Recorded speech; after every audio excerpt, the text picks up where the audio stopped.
चलो आंखें बंद करो और प्रार्थना करो आज के वचन के लिए जो हम सुनने जा रहे हैं, परमेश्वर का पवित्र वचन। आज बहुत लंबा वचन नहीं दूंगा, मैं शॉर्ट दूंगा अकॉर्डिंग टू टाइम। हाथों को उठाओ, परमेश्वर की ओर प्रार्थना करो, आदत डालो, ऐसे मन लगाओ परमेश्वर के साथ कि परमेश्वर हम तेरे चरणों में आ जाएं। खुदाबंद आज हमारे ऊपर एक बड़ी दया कर। परमेश्वर हमारे मन को खोल, बुद्धि को खोल। जो कुछ हम सुन रहे हैं यहाँ से परमेश्वर उसे अपनी जिंदगी में पूरा कर चुके खुदाबंद, वो हमारी जिंदगी में पूरा हो चुका। आज का कलाम, आज का वचन खास मेरे लिए होगा, चाहे उसमें डांट हो, ताड़ना हो, समझाना हो, जो भी हो परमेश्वर वो मेरे लिए होगा और उसे मैं पकड़ कर तेरी मर्जी में बढ़ता जाऊंगा। इस वचन को पूरा करूंगा, यीशु नाम से हो चुका है। आमेन, हालेलुया। जैसे अभी हम लोग जैसे चुने गए हैं, तो चुने जाने का मतलब आप लोगों को समझ होना चाहिए। जैसे कोई आईपीएस ऑफिसर चुना जाता है, कोई क्लर्क, कोई आर्मी में, कोई पुलिस में, कोई पुलिस ऑफिसर, कुछ भी जब वो चुना जाता है तो उसको पता होता है मैं चुना गया हूं, अब मेरा काम क्या है। पता होता है या नहीं होता है? उसको ये भी पता होता है कि अगर मैं अपने काम में गलत हो जाऊंगा तो मेरी जॉब जा सकती है। पता है या नहीं पता है? अगर मैं ज्यादा दिन एब्सेंट हो जाऊंगा तो मेरी जॉब जा सकती है। कभी कभी हमारे पास लोग सर गवर्नमेंट जॉब वाले आते हैं, पुलिस में होते हैं, बीमार हो जाते हैं ज़्यादा, तो वो 1 महीने की छुट्टी है तो वो कह रहे हैं बहुत मुश्किल है, छुट्टी नहीं दे रहे, ये है, मतलब इतना डर रहे होते हैं क्योंकि उन्हें पता ज़्यादा एब्सेंट हुई तो प्रॉब्लम आ जाएगी। लेकिन क्या आपने कभी ऐसे सोचा कि मैं भी चुना हुआ हूँ, परमेश्वर ने मुझे चुना है अपने राज में ताकि मैं उसके साथ चलूं, उसकी राहों पर चलूं, उसके वचन को पूरा करूं, उसके काम को करूं, वो जो चाहता वो करूं। लेकिन यहाँ पर हम कभी कभी बड़ा लंबा एब्सेंट हो जाते हैं। आज एक हम टेस्टमनी सुन रहे थे, एक भाई सुनता तो था कि जो पंजाब में है, अगर पंजाब के बॉर्डर पर हैं तो 15 दिन में आओ, अगर दूसरे स्टेट में हो तो महीने में एक बार आओ, या स्टेट बहुत ज़्यादा दूर है तो ठीक है 2 महीने में एक बार आओ। जो पंजाब के बाहर बार जो जुड़े हुए स्टेट हैं वो महीने में एक बार आ जाओ। जो बॉर्डर पर लोग बैठे हैं वो 15 दिन में आ जाओ, जो सेंटर में पास है वो हर हफ्ते आओ। मैंने आपको आत्मा से ये ऑप्शन बताई थी। लेकिन वो भाई चंडीगढ़ में था, बॉर्डर पर 6 महीने आया ही नहीं संगति पे। जब आया ही नहीं तो फिर उसने क्या किया, मीटिंग भी देखना बंद कर दी, इंटरेस्ट कम हो गया। और उसकी एक वो जो सेटिका प्रॉब्लम होती है, यहाँ से एक वेन शुरू होती है जो टांग तक जाती है, वो ब्लॉक होगी। अब उसने बताया कि मैं बहुत बुरा हाल हो गया। क्यों ऐसे हुआ? परमेश्वर से दूर होना। परमेश्वर से दूर होने का मतलब कुछ भी अच्छा नहीं होगा। परमेश्वर के साथ चलने का मतलब, ना चलने का मतलब खराब होना है सब कुछ, गड़बड़ होना है सब कुछ। पहले से माइंड को सेट करके रखो। परमेश्वर के साथ ही प्रोटेक्शन है आपकी, सुरक्षा है आपकी। कितनों को बात समझ आती है? अगर आप अपनी सुरक्षा को बनाए रखना चाहते हो तो आपको परमेश्वर के साथ चलना होगा। जब तुम वो गवाहियां सुन रहे हो जो डॉक्टर नहीं काम कर सकते, मेडिकल साइंस काम नहीं कर सकती, वो जिंदा खुदा जो इस दुनिया का मालिक है, तुम्हें समझ आ रही है कि वो है। तुम्हारा हालात क्या है? अगर तुम्हारा बिजनेस नहीं चल रहा है, तुम्हारे कुछ छोटे छोटे और काम ऐसे हैं जिसमें तुम्हें लग रहा है ये हो नहीं रहा है, तो तुम इन गवाहियों को, इन कामों को सुनो, ध्यान दो, घर जाओ।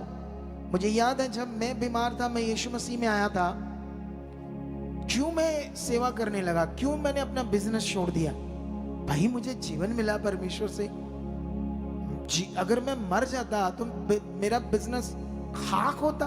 अगर मैं मर ही जाता तो बिजनेस कौन देखता? फिर क्या बिजनेस मुझे बचा लेता? यही लोगों को समझ नहीं आती। लोग अपने काम के लिए, शादियों के लिए, रिश्तेदारों के लिए परमेश्वर की संगति छोड़ देते हैं, परमेश्वर को पीछे कर देते हैं, फिर हालातों में आते कितनों को बात समझ आती? अब उस बंदे ने भी परमेश्वर को दूर किया अपने जीवन से, अपने बिजनेस काम पर ध्यान दिया, साइटिका की प्रॉब्लम आई, उसके बाद फिर उसे याद आया, फिर ऑनलाइन देखने लगा, फिर प्रेयर करने लगा, लेकिन हील नहीं हो रहा। कितने डॉक्टरों के पास गया, वो जो मलते हैं, क्या बोलते हैं उसको हिंदी में, मालिश करते हैं, उनके पास गया, मालिश नहीं, क्या बोलते हैं इसको, हैं ऐसे बोलते हैं ना, हड्डियों वड्डियों को जो ऐसी चीजें को मालिश करते हैं ना लोग, डॉक्टर वैद्य होते हैं, उनके पास गया, सब एफर्ट्स लगाए लेकिन कुछ नहीं हुआ। फिर आया, एक बार आया, प्रार्थना सुनकर गया, लेकिन मन नहीं उस तरह से बना अभी, क्योंकि नेगेटिविटी का प्रभाव बढ़ गया था। फिर दोबारा मन बनाकर ले हैंड करवाई, उसके बाद देखो हील हो गया, उसकी बीमारी चलेगी। कितना नुकसान करवाया, पैसे वेस्ट किए डॉक्टरों के पीछे, मालिशों करने वालों के पीछे, हमारे से तो फ्री प्रार्थना करवाई, उसके बदले में तो वफादारी से चलना है, अपने दशमांश को बोना है। वो दशमांश तुम्हारे लिए एक आज्ञा है, एक वचन है, तुम्हारे फाइनेंशियल उन्नति के लिए। ये एक ऐसा वचन है जो तुम्हें फाइनेंशियल बरकत देगा। अब इसे मानना या ना मानना, कभी कभी कुछ ऐसे लोग होते हैं, इतना सुनते इतना सुनते इतना सुनते लेकिन मानते नहीं। इससे समझ आती है उन्होंने कभी परमेश्वर के सामने गए ही नहीं, अंगीकार ही नहीं किया उस बात के लिए। लेकिन याद रखना, हम चुने गए हैं उसकी मर्जी को पूरा करने के लिए। आज हमें यह समझना होगा, जैसे मैं क्रिश्चियनिटी में मैं भी चुना गया उसकी सेवा के लिए। आप जानते हो, हमने बहुत सारे ऐसे लोगों को बचाया है जो बैकस्लाइड हो गए, बैकस्लाइड जो हो गए थे यीशु से, ये मटीरियलिस्ट चीजों को बिलीव करते रहे, अलग अलग अगुओं के पास जाते रहे, सुनवाई हुई नहीं, कोई बैठा नहीं, ध्यान दिया नहीं। अब ह्यूज गैदरिंग है तो वहां किस किस के पर ध्यान दिया जाएगा? तो वो क्या हुआ, लोग नहीं भला हुआ तो छोड़ गए यीशु, समझ नहीं आई किंगडम की, राज्य की। अब मेरा ऐसे ब्रांचेस में विजिट करना या ग्राउंड लेवल पर जाना, यही फायदा हुआ परमेश्वर के राज को, उसकी महिमा को, कि उसकी जो रूहें नाश होने वाली थी वो बच गई मेरे जाने से। कितनों को बात समझ आती है? अब हम लोग जो सेवा कर रहे हैं उसमें हम तो खरे हैं, वफादार हैं। अब तुम्हारी बारी है, तुम्हें समझना होगा, क्योंकि उन लोगों को समझ आई, उन लोगों की हीलिंग्स कैसे हो पाई, राइट शिक्षा से। हालेलुया। राइट शिक्षा को लेकर आज मैं बाइबल के अंदर तुम्हें एक वचन पढ़ाना चाहता हूं। आज लूका की बुक निकालो ताकि हम यहां से परमेश्वर के एक वचन को समझ सकें। इसका निकालो 17 अध्याय, ठीक है? और 17 अध्याय को हम पढ़ते हैं 9 से लेकर 14 तक लगातार। उसने उनसे जो अपने ऊपर भरोसा रखते थे, ये जो शब्द आते ना, वे, उसने, उनसे, इनसे, आपको ये समझना होगा ऐसे जब लिखा किन की बात हो रही है, कौन कर रहा है, ये बड़ा विषय है आपके लिए।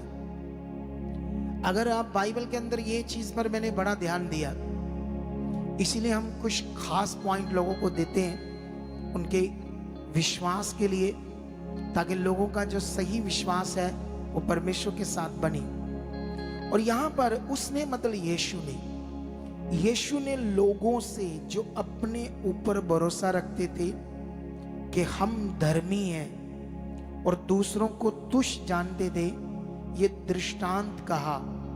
2 मनुष्य मंदिर में प्रार्थना करने के लिए गए, एक फरीसी था और दूसरा चुंगी लेने वाला।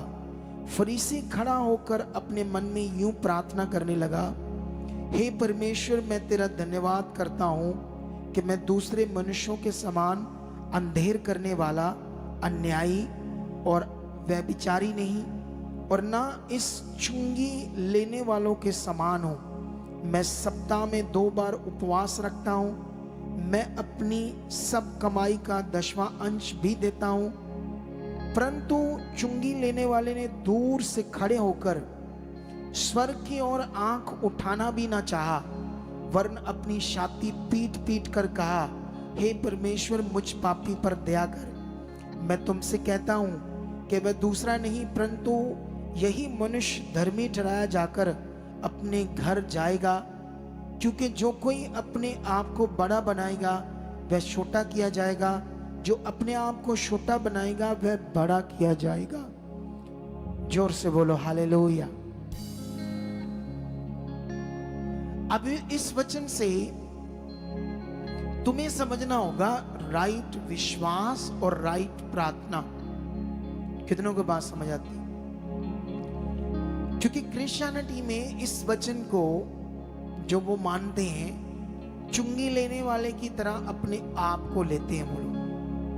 वो आज भी तुम जाओगे चर्चेस में, मैं भी चर्चेस से ही आया हूं, बिलीवर हूं, लोगों के बीच में से आया हूं, तो वहां पर ऐसे प्रार्थना करते हैं, मैं पापी हूं, मैं गंदा हूं, मैं निकम्मा हूं, ऐसे करके।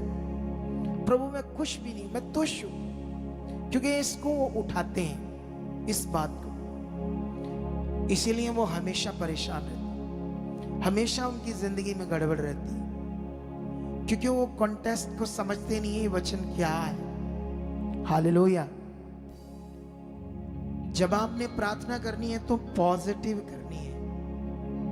आप दाऊद का भजन संहिता पढ़ोगे, पूरा जब भजन संहिता पढ़ोगे तो वहां पर जो अलग अलग भजन संहिता के पद हैं उनको पढ़ोगे तो उनमें बहुत सारी नेगेटिव बातें हैं जो उस समय के लिए थी, लेकिन अब जब यीशु मसीह क्रूसीफाई हो चुका है, वो बातें हम अपने जीवन के ऊपर अप्लाई नहीं कर सकते।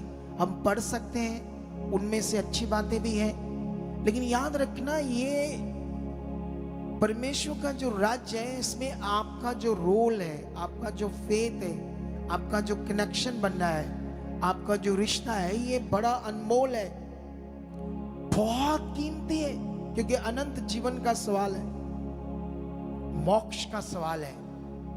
इसे कभी नॉर्मल ना लेना। कितनों को बात समझ आई? इसे सीरियस लेना, सीरियस, ठीक है। अब यहां पर फरीसी कौन है? जो परमेश्वर की व्यवस्था की बातों को सीरियस ले लिया, उसने मतलब अच्छा मन से लिया, लेकिन अच्छे मन से तो लिया, उन आज्ञाओं को मानने लगा, उपवास भी करने लगा, दशमांश भी देने लगा, और क्या कहते कुछ और आज्ञाओं को मानने लगा, लेकिन इनको मानने के बाद अपने आप को घमंड में ले आया, दूसरों को तुच्छ जानने लगा, चुंगी लेने वालों को, क्योंकि चुंगी लेने वाले जो थे वो परमेश्वर से दूर थे, वो रोज नशा करते थे, गलत चीजें करते थे। लेकिन याद रखना, उसने अपने आप को ऐसे घमंड से बताया कि हम धर्मी है, मैं धर्मी, मैं ऐसा हूं, उसको तुच्छ जानने लगा। लेकिन यीशु मसीह दोनों का डिफरेंस समझा रहा है ऐसे लोगों को जो ऐसे तरह का मन रखते। लेकिन यहां पर जब यीशु मसीह ने कहा कि एक चुंगी लेने वाले ने स्वर्ग की ओर भी हाथ नहीं उठाए, स्वर्ग की ओर भी आंखें नहीं उठाई, छाती पीट पीट कर रो रो कर कहा, मैं पापी हूं, मैं पापी हूं, निकम्मा हूं, अपने आप को ऐसे परमेश्वर के सामने रखकर कह रहा, मेरे पर दया कर प्रभु, मेरे पर दया कर। तो उसने कहा ये बंदा स्वर्ग जाएगा, वो नहीं जाएगा। सोच कर देखो, जो वह विचार नहीं कर रहा, जो आज्ञा है मान रहा है, वह विचार भी नहीं कर रहा, आज्ञा भी मान रहा है, दशमांश भी दे रहा है, उपवास भी रख रहा है, लेकिन दूसरों को तुच्छ जान रहा है और अपने आप को घमंड में धर्मी समझ रहा है। यीशु ने कहा वो नहीं जाएगा स्वर्ग। सोच कर देखो, ये पापी भी चला जाएगा। यहां बड़ा विषय है समझने का मतलब यहां कि इसने अपने आप को परमेश्वर के सामने रखा। कितनों को बात समझ आती? आप अपनी गलतियों को परमेश्वर के सामने रखो, आप जो आज्ञाएं नहीं पूरी कर रहे हो उसे परमेश्वर के सामने रखो, जो बात आप नहीं मानते उसे परमेश्वर के सामने रखो। ये रखो, परमेश्वर मैं कुछ नहीं हूं, सब कुछ तू है, कभी घमंड नहीं आना चाहिए तुम्हारे जीवन में कि मैं अब खुश हूं। जिस दिन दिमाग में ये आएगा कि मैं खुश हूं, तो समझ लेना आप खुश भी नहीं हूं, खत्म, यू आर फिनिश, आपका टाइम खत्म, आपका जीवन खत्म। जिस दिन आपके दिमाग में आया मैं खुश हूं, हम खुश नहीं, हमारी वैल्यू सिर्फ परमेश्वर से, हम दीन रहने चाहिए। इसलिए उसने कहा जो अपने आप को बड़ा बनाएगा वो छोटा किया जाएगा, जो अपने आप को छोटा करेगा वो परमेश्वर के सामने बड़ा किया जाएगा। लेकिन इसका मतलब ये नहीं कि आप रोज परमेश्वर के सामने अपने आप को बोलो मैं पापी हूं, मैं पापी हूं। तुम्हारे पापों को यीशु मसीह ने क्षमा कर दिया है। हाँ, ये प्रार्थना करो, ये पाप मेरे लिए नहीं, ये चीजें मेरे लिए नहीं है, ये गड़बड़ चीजें मेरे लिए नहीं, मेरे लिए तो खास परमेश्वर की इच्छा है। प्रभु मैं तेरी इच्छा में चल रहा हूं। यही टीचिंग समझ नहीं आती, याद रखना लोगों को। जब नहीं समझ आती तो फिर वो अपने विश्वास गलत में जीते, विश्वास गड़बड़ में जीते। कितनों को बात समझ आती है? हमें विश्वास गड़बड़ में नहीं जीना है, हमें परमेश्वर के साथ जीना है, जिसने हमें खड़ा किया है, जिसने हमें जीवन दिया है। इस समय मौका है हमारे लिए बड़ा, ये टाइम है हमारे लिए बड़ा। सुनो, एक चीज मैं आपको समझाता हूं। परमेश्वर ने जो अपना काम पूरा कर दिया है, अब वो तुम्हारी जिंदगी में कैसे पूरा होगा, ये सबसे खास पॉइंट आपके। हम जानते हैं चाई का काम पूरा हो चुका है, हम जानते हैं मोक्ष का, उद्धार का काम पूरा हो चुका है। शैतान, दुष्ट आत्माएं तुम्हारे ऊपर अटैक नहीं कर सकती, वो तुम्हें दबा नहीं सकती, तुम्हें डाइवर्ट नहीं कर सकती। लेकिन क्रिश्चियंस लोगों को देखो, दुष्ट आत्माएं काम कर रही है, दुष्ट आत्मा अटैक कर रही है। अब समझने वाली बात होगी, जब उनका काम ही खत्म कर दिया तो वो दुष्ट आत्माएं तुम्हारी जिंदगी में अटैक क्यों करेगी, क्यों तुम्हारी जिंदगी को बर्बाद करेगी? इसका मतलब आपको यहां कुछ समझना है। अगर आपको यहां कुछ समझ नहीं आई तो याद रखना गड़बड़ हो जाएगी। अभी एक चीज पर ध्यान दो, मैं इस टॉपिक पर अभी आता हूं, लेकिन उससे पहले बाइबल के अंदर एक जगह पर लिखा है, एक जगह पर क्यों, कई जगह पर लिखा है, परमेश्वर ने कहा चिंता मत करो। आज आपने इस शब्द को समझना है, चिंता।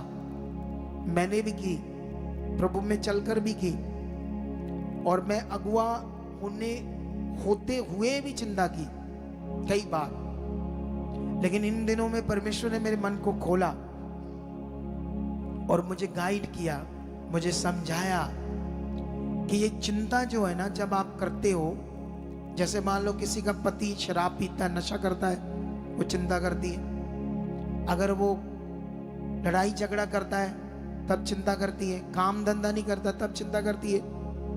मान लो बच्चे खराब है, गड़बड़ है, तब चिंता हम करते हैं। कारोबार नहीं है तब हम चिंता करते हैं।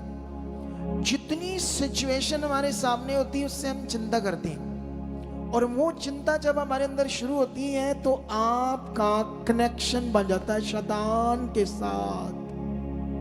कितना खतरनाक विषय है, और हमें इसकी समझ ही नहीं। इसीलिए तो उसने मना किया, अपनी चिंता मुझे दो। अब कैसे दे सकते हैं उसको चिंता? कैसे हम उस चिंता से बाहर आ सकते हैं कि वो चिंता हमारे ऊपर राज ना करे, और हमारा जो कनेक्शन है शैतान के साथ ना बने, खुदा के साथ बने, जिसकी गवाहियों को आप सुन रहे हो, प्रूफ आपकी आंखों के सामने इस समय। कोई कहानी नहीं है, इतनी दूर दूर से लोग आते हैं विद रिपोर्ट्स। वो कहानियां थोड़ी दे रहे हैं हम, जैसे दुनिया में कहानियां होती है। जैसे एक बंदे ने, मैं एक जगह पर जब मैं बीमार था तो मेरे घर वाले मुझे लेकर के, उसकी ऐसे फोटो लगी, बंदे का पिंजर बना हुआ था, पिंजर, हड्डियां ही हड्डियां नजर आती थी, और नीचे लिखा था ये 12 साल इसने रोटी नहीं खाई, तपस्या की है, और फिर मर गया। आज मुझे समझ आया, भाई परमेश्वर ने तो किसी को भूखा रहने के लिए कहा ही नहीं। उसकी तो ऐसी कोई भक्ति नहीं है जो कि भूखे रहो या तपस्या करो। उसने जो कहा वो बड़ा यूनिक है, दुनिया को पता नहीं है। दुनिया अपनी बुद्धि से उल्टा पुल्टा करके मर रही है। समझ आया नहीं समझ आया मेरी बात कि नहीं समझ आई? अब वापस आते हैं इस पॉइंट पर हम लोग। अब चिंता जो है इस दुनिया में तो खतरनाक लोगों के दिमाग में रहती चिंता। आज कई लोग बैठे होंगे, पता नहीं बैठे बैठे दिमाग घर में होगा, वो फलानी बात पर होगा। अच्छा दुकान बंद है, आज मैं आना पड़ा, दुकान के लिए सोच रहे होंगे। अगर बच्चे घर होंगे उनके लिए सोच रहे होंगे। चिंता, इसे कहते चिंता। जैसे आपके अंदर चिंता बनती है उसी वक्त आपका कनेक्शन शैतान से होता है। फिर हालात बढ़ते जाते हैं, प्रॉब्लम बढ़ती जाती है, चीजें और खराब होती जाती है, रिजल्ट कुछ दिखते नहीं। यही कारण है, यही कारण रिजल्ट ना दिखने का कारण।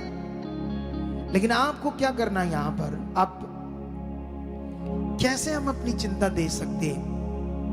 हम क्या कर सकते हैं? जोर से बोलो हालेलुया, ऊंचा बोलो हालेलुया। एक बार सब हाथ उठाकर बोलो हालेलुया। बोलो मैं खुदा की बेटी बेटा हूं, मेरे ऊपर कोई किसी तरह का नेगेटिव प्रभाव नहीं काम कर सकता, मैं परमेश्वर के लिए जीता हूं। ऐसे अंगीकार करो, ठीक है? अभी वापस आते हैं हम अपने टॉपिक पर, ठीक है? अब आप कैसे चिंता दे सकते हो, ये बड़ा सवाल है। आपकी चिंता तभी दूर होगी जब आप रेगुलर परमेश्वर की बातों पर ध्यान दोगे, जब आप रेगुलर संगति में आओगे, उससे आपकी चिंता कितना दूर होती जाएगी। जितना आप परमेश्वर के साथ चलोगे, जितना आप अपनी बात को परमेश्वर के सामने रखोगे, जितना आप प्रार्थना में रहोगे, गवाहियों को सुनोगे, वचन को सुनोगे, बाइबल को रीड करोगे, उतनी आपको तसल्ली मिलती जाएगी खुदा से, उसके कामों से, उसकी ताकत से। आपके अंदर एक भरोसा बनता जाएगा, नहीं वो सच्चा खुदा, ये कोई हालात नहीं है। फिर आपकी चिंता भी दूर हो जाएगी और आपके रिजल्ट भी आ जाएगी। यही एक तरीका है शैतान से कनेक्शन को कट करने का और परमेश्वर से कनेक्शन बनाने का, क्योंकि ये करना पड़ेगा हमें। जो कुछ खुदावंद ने पूरा किया है वो एक लॉ में, एक कानून में रख दिया गया आपके लिए। मैं उस कानून को आपको एक्सप्लेन करूंगा, बताऊंगा आपने क्या क्या करना है। मैं प्रार्थना करूंगा, परमेश्वर की शक्ति को प्रकट करूंगा, यहां तुम्हें काम दिखाऊंगा, तुम्हें उत्साहित करूंगा। बहुत सारी चीजों से तुम्हारे मन को हम उत्साहित करेंगे, एनकरेज करेंगे, परमेश्वर की ओर बढ़ाएंगे। यह है परमेश्वर का काम। कितनों को बात समझ आती है? इसी से तुम बढ़ सकते हो, यही तुम्हें करना होगा, यही है तुम्हारे लिए खास चीज।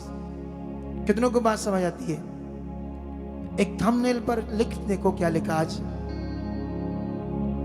परमेश्वर हमारे लिए सब कुछ अच्छा चाहता है, दुख या हालात नहीं। कितनों को बात समझ आती है? वो पृथ्वी पर क्यों आया परमेश्वर? वचन में ऐसे क्यों लिखा कि मैं जगत की ज्योति हूं, जो मेरे पीछे आएगा वह अंधकार में ना चलेगा। चिंता, नेगेटिव बातें, नेगेटिव प्रभाव, ये बीमारियां, ये हालात, ये चीजें, ये गड़बड़, उसका प्रभाव आपके ऊपर नहीं होगा। हालेलुया। समझ आया कि नहीं समझ आया? अब यीशु ने तो कहा मैं ज्योति हूं। ज्योति का मतलब मेरा प्रभाव, मेरी रोशनी जो तुम्हारे ऊपर रहेगी। आप जानते हो जब हम रात को, जब कभी रात होती है, जब आज भी जब रात होगी, अगर हम रात को 12-1 बजे जाएंगे तो आपको जैसे दिन में आसानी से चलते हैं ऐसा होगा आपके लिए? बोलो, आसानी होगी आपको? नहीं होगी ना, क्योंकि रात, अंधकार, जैसे अंधेरा बोलते हैं, उसमें प्रॉब्लम है। कुछ साफ नहीं दिखता है, रास्ते साफ नहीं दिखते, खड्डा है तो दिखेगा नहीं, उसमें गाड़ी टकराएगी, या पैदल चल रहे हो उसमें ठेडा खा जाओगे, गिर जाओगे। इसे बोलते हैं अंधेरा, इसे बोलते हैं अंधकार। यीशु ने कहा जो मेरे पीछे चलता है वो अंधकार में नहीं चल सकता, उसकी जीवन में गड़बड़ नहीं हो सकती। हालेलुया। वो जबरदस्त जीवन पाएगा, वो रोशनी में होगा, शैतान का, बीमारियों का, हालातों का, चीजों का उसके ऊपर नेगेटिव बातों का प्रभाव नहीं होगा। लेकिन चलोगे नहीं तो फिर कैसे वो रोशनी आएगी? चलना सीखोगे नहीं तो कैसे रोशनी आएगी? 12 बजे आकर बैठोगे, 1 बजे आकर बैठोगे, कितने भाई ये वॉलंटियर ने कुछ कहा तो आप पहला ही शरीर क्या पहला ही आप 12-1 बजे आने वाले आत्मिक देव नहीं वॉलंटियर ने को ऐसी नहीं आना ऐसी बातें निकलती फिर शारीरिक लड़ने वाला मन। कई देखना कलीसिया के लोग लड़ते हैं इधर आकर, तुम्हें लड़ने के लिए इधर बुलाया, आपने प्रेम करने के लिए बुलाया परमेश्वर से, हमसे, सब आत्मिक जिंदगी में बढ़ने के लिए। क्या उल्लू दिमाग होगा जो लड़ते होंगे इधर आकर कई बातों से। खुदा के साथ तो आपके लिए सब कुछ अच्छा है, बेस्ट है, बेस्ट। कितनों को बात समझ आती है आज? अगर तुम चाहते हो अपनी बेस्ट लाइफ को तो फिर फैसले लेने पड़ेंगे, डिसीजन लेने पड़ेंगे, मन बनाना पड़ेगा। क्योंकि जब तक आप मन नहीं बनाओगे, जब तक आप अपने मन को परमेश्वर के साथ स्थिर नहीं करोगे, स्थिर करने के लिए भी वो तुम्हें हेल्प देगा, उसके आत्मा की सामर्थ काम करेगी, लेकिन उसके लिए आपको उसके सामने रखना पड़ेगा। क्या आप रेडी हो? आज का वचन सुनना है दोबारा। क्या इंस्ट्रक्शन दी, क्या पॉइंट्स थे मेरे लिए? मैंने लंबा वचन नहीं दिया, लेकिन इसे पकड़ना, इसे पूरा करने के लिए इतना भी बड़ा है, अगर इसे पकड़ोगे तो। कितनों को बात समझ आती है? आज मैं इतने वचन देना चाहता हूं, इसे पकड़ लो अपने जीवन में। मेरे अगुवाई तो आ रही है, लेकिन हम टाइमिंग से आगे पीछे हो जाएंगे, समझ आई?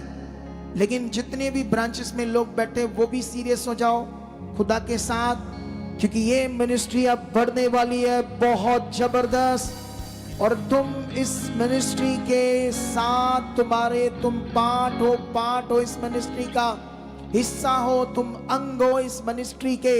और खुदावंद ने तुम्हें काम दिया है उसके किंगडम का। जैसे यहाँ कोई भी सेवा, जैसे वो बच्ची बोल रही थी, अगर एक कागज भी यहाँ से उठाओ, उसे भी डाल दो डस्टबिन में। लेकिन यहाँ तो लोग आते हैं, उधर कंटीन पे गए, वो चाय भी ओ सुटे कप, ओ पिंडू बंदे जी अही साडे मत्थे ते लिख दो, असी घर भी प्लेटा सुटदे आ ओ आ। समझ आती है? असी पिंडू ने, अही पिंडू, पढ़े लिखे पिंडू ने असी। मैं 12 पढ़िया, मेरी भैन BA पढ़ी, इन्हें भी समझती है। अब गोरों के देश में जाना मैं चाहता हूं, नीट क्लीन है, ऐसा सिस्टम दिया है इंडिया को, तो अभी बड़े साल लग जाएंगे। इसके लिए प्रेयर करो। ये हमारा जो यूसुफ भाई है, क्योंकि जो लोग उनसे वादे किए हैं काम करने के, वो बड़े जबरदस्त हैं। अगर ये कर पाया बंदा, नहीं मैं विश्वास कर चुका, मैं ऐसे को बोल रहा हूं कर पाया, क्योंकि अगर ये मतलब करेगा, मैं विश्वास करता हूं देश का प्रधानमंत्री बनो, क्योंकि बहुत करप्शन है हमारे देश में। ये हमारा जो स्टेट है ना, हमारा स्टेट क्यों रोटी खा रहा है? जानते हैं इसका कारण क्या है? ह्यूज गैदरिंग यहां से फॉरेन में बैठी है, इसलिए।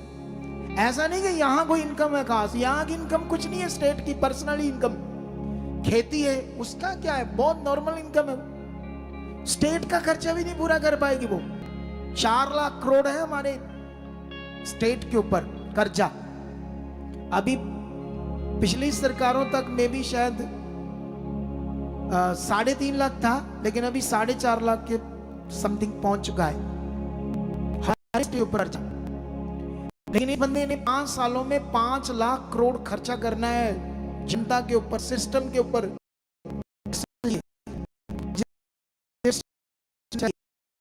इतनी खर्च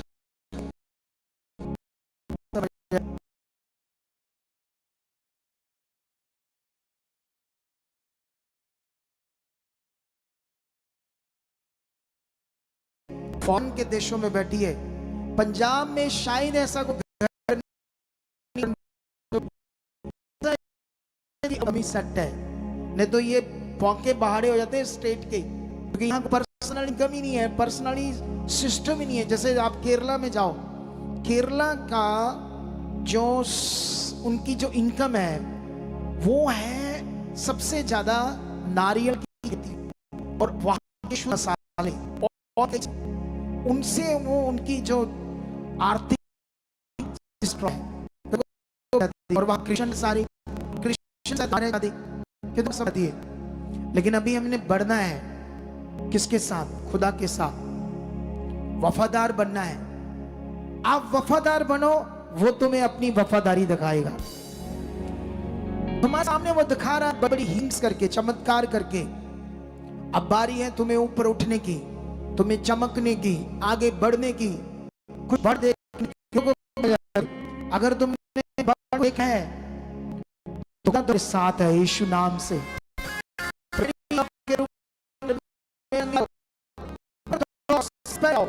में आओ, प्रेयर पिलर को रोज देखो। थोड़े अभी मैं बस कल से मैं जो मैंने नाउ दी थे, मैं क्या कहता हूँ, पंजाब की जितनी कलीसिया हमारी उसको मिलूंगा, जितनी कलीसिया हमारी पूरे भारत में बैठी उनको मिलूंगा। मैंने कहा था अपॉइंटमेंट सेट लिखवाओ, कल से स्टार्ट है, कल से स्टार्ट है टीम। लेकिन कल थोड़ा काम होता है, आफ्टरनून से वेडनेसडे मीटिंग करेंगे, उसके बाद भी करेंगे कुछ लोगों से, फ्राइडे सैटरडे खूब मीटिंग्स आपके साथ। अगर आपने अपॉइंटमेंट लगाई है तो लिखाओ, जिन्होंने पहले मिले वो भी लिखाओ। ये स्टार्ट है, ये आत्मा की मर्जी है आप लोगों को मिलना, आपकी बात सुनना, आपसे प्यार बढ़ाना यीशु नाम से। हालेलुया। क्या तुम भी प्यार बढ़ाना चाहते हो मेरे साथ? कितना? मैं रिसीव करता हूं मैं। हालेलुया। खुदा आपको बरकत दे चुका। चलो अब हम अपनी सीट अपने बीज बोएंगे। जैसे मैंने हाथों में पकड़ा, अपना सीट पकड़ो, अपनी वफादारी को पकड़ो, अपनी भेंट को, अपने दशमांश को अपने हाथों में ले लो और बोलो, परमेश्वर इस नियम में मैं सब बोलो।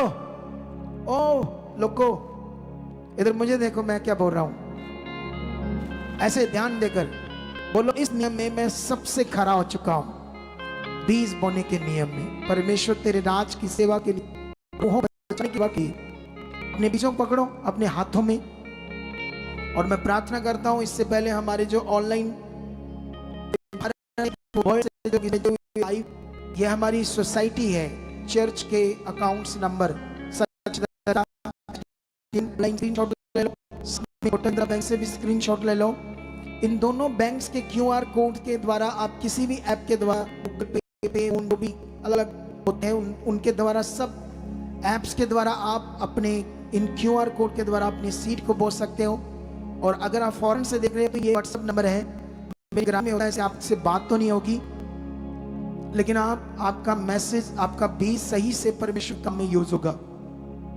और साथ में फॉरेन के लोगों के लिए 2 हेल्पलाइन नंबर, बाकी सारे नंबर भारतीय लोगों के लिए। आइए प्रार्थना करते हैं। खुदाबंद, जो वचन इन्होंने आज सुना, जो आपने दिया, जो आपने मुझे दिया, मैंने इन्हें दे दिया है और मैं विश्वास करता हूं उस पर ये चल चुके हैं। जो वफादारी धारे जिन्होंने अपने हाथों में बीज पकड़े हैं, तुम्हारा भय मानते हैं परमेश्वर, तुम्हारा डर रखते हैं अपने जीवन में, शुरू आज इनके बीजों को शुरू आज परमेश्वर, कुरनेलियस की तरह इनका बीज तेरा स्वर्ग राज में गिना जाए। इस बीज का ये 100 गुना फल काटे, इसका बड़ा फल काटे यीशु मसीह के नाम से, नाम से, नाम से, नाम से, नाम से। खुदा मैं विश्वास करता हूं ये बड़ी गवाही कर चुके हैं और इस बीज के कारण इनके घरों पर, परिवारों पर बरकत आ चुकी है यीशु नाम से। यीशु